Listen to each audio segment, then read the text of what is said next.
Chci vás pozdravit, přátelé ferátisti. My jsme si tady pro vás připravili takový soukromý test pádu nebo co to udělá, když se spadne do ferátového setu, co to s ním udělá. Máme tady starý systém protahovací a nový systém trhací. Ta zkouška bude vyloženě jako amatérská, budeme do toho házet jenom 40 kg.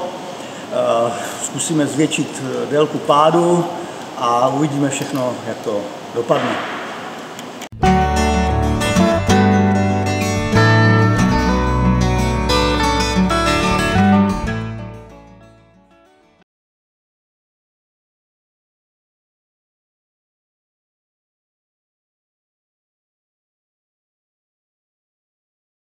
A máme jako po prvním pádu trhacího setu, dopadl takhle, roztrhlo se to skutečně málo, ten pád byl se 40 kilama, relativně 1,5 do 2 metrů, přesto ten trhací amortizátor nějakou energii pohltil, ale ten náraz je pořád tvrdý.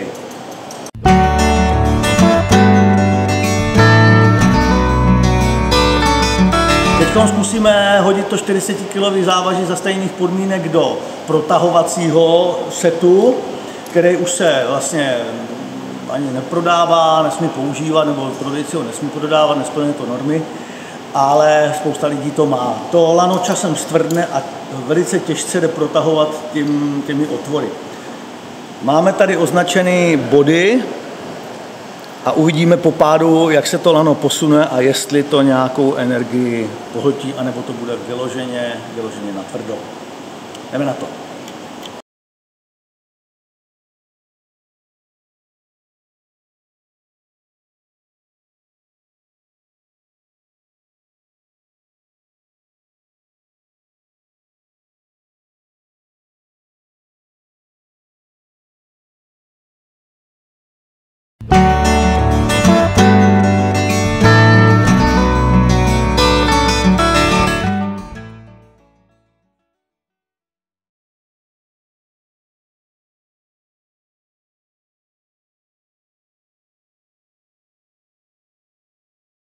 A tady je vidět následek razantnějšího pádu, kdy jsme do toho hodili 60 kg, ten pád byl delší, té energie to pobralo hodně moc, ale při skutečně velikém pádu a s 80-100 kilovým lescem je ještě rezerva, že se ten popruh celý úplně nevytrhnul. Jo, on by dál se trhal, ale samotný pád to krásně změkčilo.